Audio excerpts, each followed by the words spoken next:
it for years to come. Like, that's very possible. It's a good problem to have. Don't look now, but Atlanta is doing things. That's right.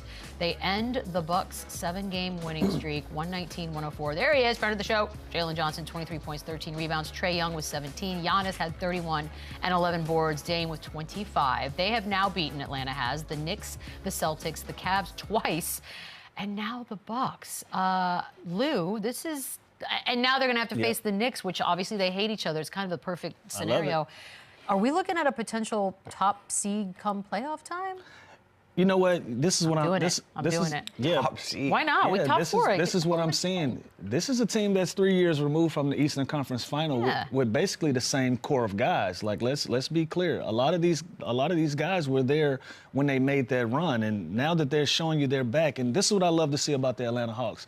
You can see the joy in this team again. They having fun. They're playing well together. Like, they got a lot of good pieces. You got DeAndre Hunter that's coming off the bench that's giving you great minutes. Bogey Bogdanovic, what's up, Brate? Giving you great minutes off the bench.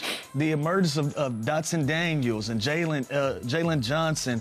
And Trae Young, I don't know how many assists he's averaging, but every time I look up, I see 14 to 15 on a stat sheet or flashing across the bottom of a screen. This is a team that's found joy again in playing together. So when you start having conversations about teams with camaraderie and chemistry, the Atlanta Hawks are one of them. They've figured something out. They've found a brand of basketball that works for them down in the ATL. And I think they can beat any team when they're playing at that level. And when Trae Young is playing that way and these guys are following his lead, by all means, I think they can beat any top seed there is, and they can put themselves in a position to be a top seed just as much. Well, they've proven that too. They've already, you see the teams that they already have wins over, and when you have this much depth, and like Lou said, when you have DeAndre Hunter, who was my rook in Atlanta, who's the greatest kid of all time, he's a player. Bogdanovic is a player. So you have these dynamic scorers off the bench. And the number 1 pick, Rashasha. He's like low-key having a good year. It's just he's the number 1 pick, so I think we kind of compare him to like these Wimbies and these other former number 1 picks, and that's not fair to him. But like, this kid is going to be a solid NBA player. And Trae Young, again, people would love to like talk negative on Trae Young, and he seems to be at peace. He seems to be taking that step of maturity where he's playing more under control. He's still capable of going off for these big explosive games.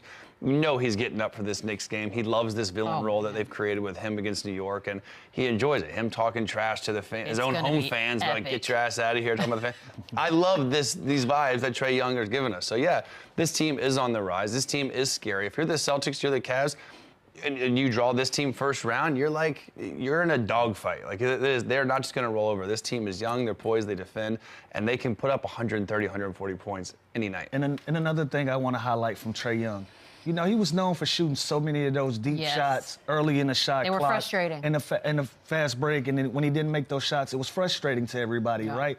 He's figured out, I got lob threats. I got guys that play downhill. I got guys that attack the rim. I'm going to adjust my game to make sure these guys are going to star in their role. So he's coming down court, pick and rolls.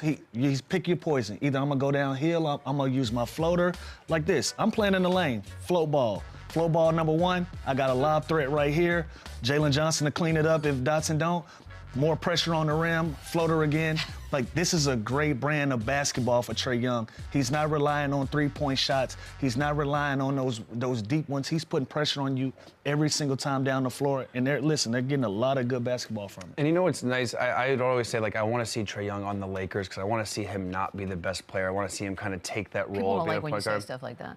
But now he's still the best player on the Hawks, but he's taken that step maturity-wise where he plays like a vet. He plays more in control. Like Lou said, he's not hoisting these crazy 35, 38-foot three-pointers early in the shot clock that are basically just as bad as a turnover. He's not doing that anymore. He's a setup guy. And like I said, he just looks to be having fun. Looks like he has a piece. It looks like this team gets along. So Trae Young, kudos to him. He's evolving. He's evolved. Yeah. He has taken that step forward as a young vet on this team. Because it's career-high assists. That's what's going on with the 12, and the shooting's obviously down. But nobody's going to say, he's got to lead the league, right? Does he lead the league? Up there, yeah. I mean, 12 assists a game, that's a year. Give him credit. Absolutely. That's all you can ask for. By the way, we will talk more Bucks as well, but we got Bobby Portis coming up later, so we'll get into it with him in a bit. We've got another game. Lou, this one's for you. Timberwolves at Clippers.